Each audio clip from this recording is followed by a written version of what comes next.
from the Washington Times, Emily Miller, who has been, well, you've been navigating the web of regulations in Washington, D.C. because you want to become a legal gun owner. Yes, which apparently it's much easier to become an illegal gun owner in Washington, D.C.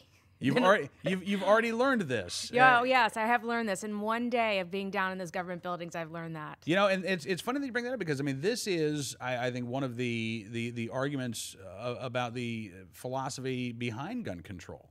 You know, when you make it so difficult for the law-abiding to exercise a constitutional right, and yet the criminal element, don't really care, they're factoring that into the equation. Right. Well, what happens is you end up with a city where there are a lot of people who illegally own guns, who are using illegally owned guns in the commission of violent crime, and yet people like you are defenseless. Defenseless. And I've talked to several of the Washington politicians about this. I've been thinking about this and talking about this, getting a gun for 2 years. And I talked to Vince Gray, who's now mayor of D.C., when he was running for mayor. I found him at a neighborhood picnic, and I said, you know, there's two things. I'm a registered Republican. I've never voted Democrat in my life, but it's a Democratic city. So in order for my vote to count, I'd have to switch my party registration. Right. And I'm thinking of doing that. That's how fed up I was with Adrian Fenty. I said, I'm thinking about doing that, but there's two things I want. I said this to Vince Gray, who's then city council chair. I said, I want you to stop giving me parking tickets for things I didn't do wrong. Like, my car is insured, it has registered, and you give me a parking ticket for being not registered, which, by the way, I'm still fighting 3 years later. I mean, I will fight the city if it kills me on every side. And he said, okay, we're gonna take care of that, we're gonna do it. I was like, this assault on cars has got to stop, because the city does hate cars. I said, and the second thing is, I want a gun.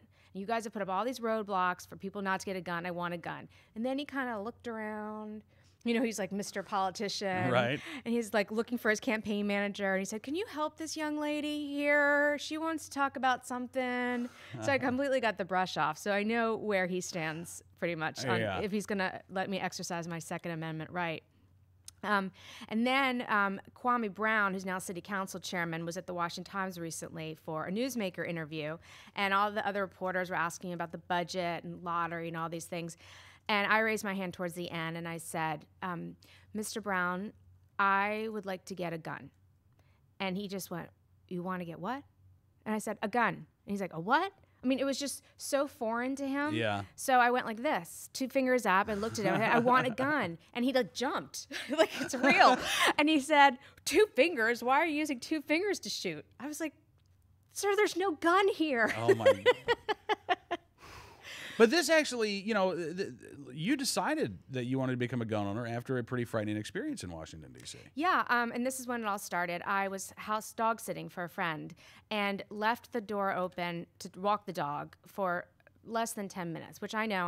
I should not have done that. I get it. I live in a city. Bad Emily. And I was staying in this big, nice house. But anyway, I had the dog, which ended up not being a very helpful thing to have in this situation. I walked the dog. I came back to the house, and there was a man coming out of the house.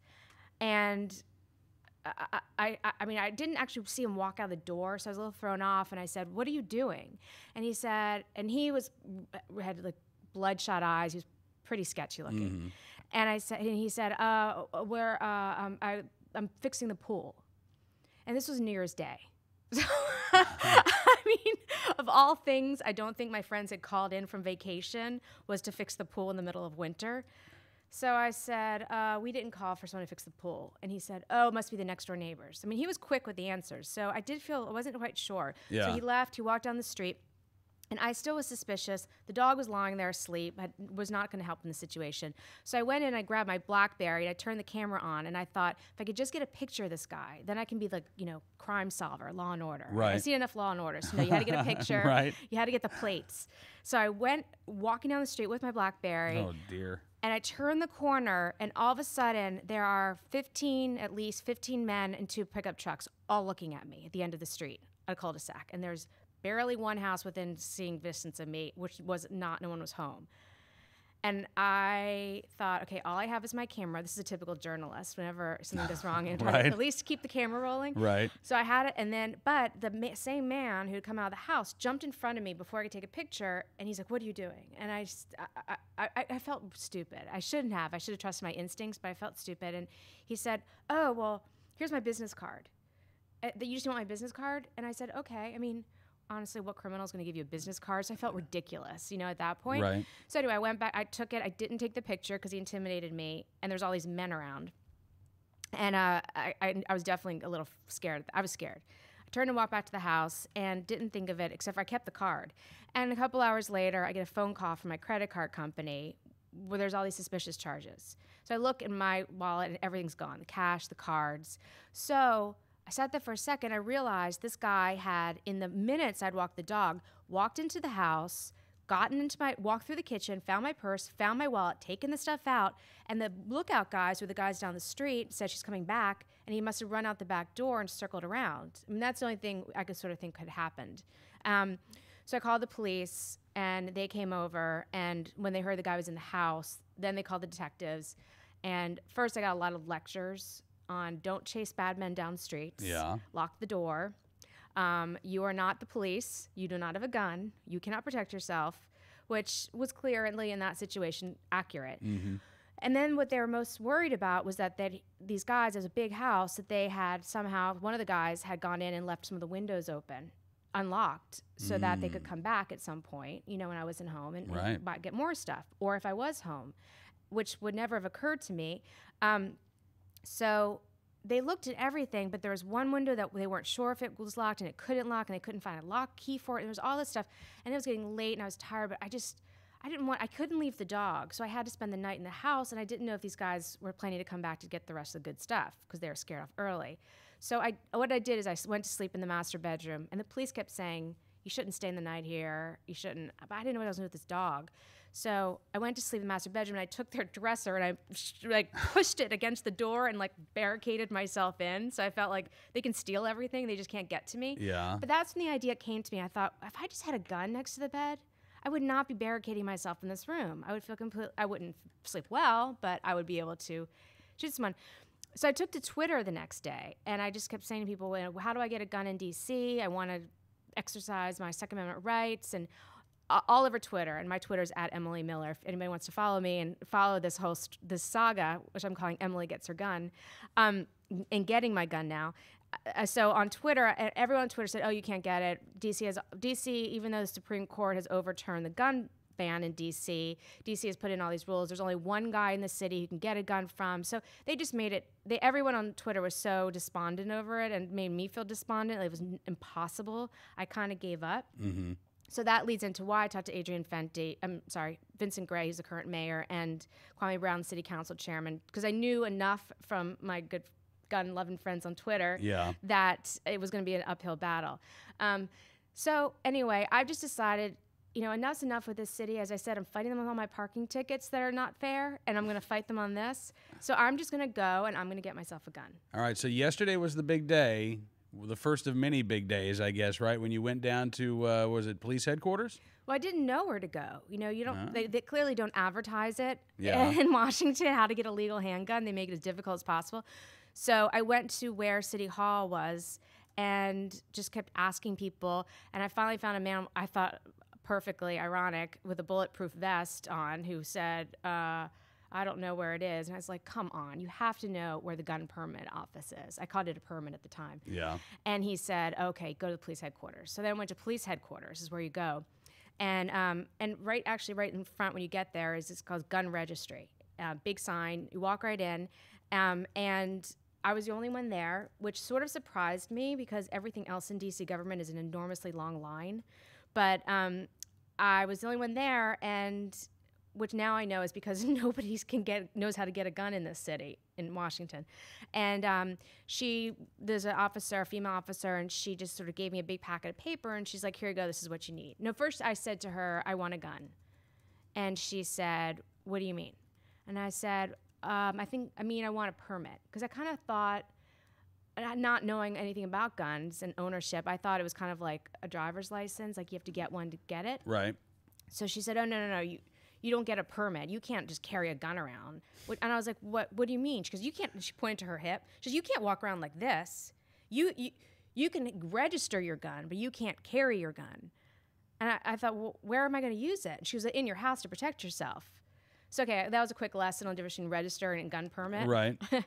And I said, so, okay, where do I go to get this gun before I get it? She goes, oh, well, you can't just go get a gun. And I said, well, how do you buy a gun here in D.C.? She goes, well, you don't buy a gun in D.C. You can go to any registered licensed dealer in another state or on the internet. And I said, okay, so I just go buy it, bring it back here. And then she said, no, you don't do that. You go and buy it, and then you have Charles Sykes pick it up. I'm like, who's Charles Sykes? She actually just said, have Charles go get it for you. Charles Sykes. The one guy in Washington, D.C. who does firearms transfers. Yes. The one guy. One. Yep. Well, first, you can't, I mean, this is still amazing to me. You can't buy it in D.C., and you can't bring it in D.C. No. You can buy it in any other state. Mm-hmm. Oh, and then you can't just buy anything in another state. This is what Officer Brown follows up with. You can buy what's on our list. And I said, where's the list? And she said, oh, on the website. Which, of course, in the big packet of paper, the one thing they don't give you Right. is the list of guns you're allowed to buy. So I looked through this packet, and there's no list. And she said, well, the list is in 3 states, Massachusetts, California, and Maryland. But not the list on the states. Don't go looking on the state websites, because Oh, you my can't have any of goodness. those guns. The guns that we approved of their states.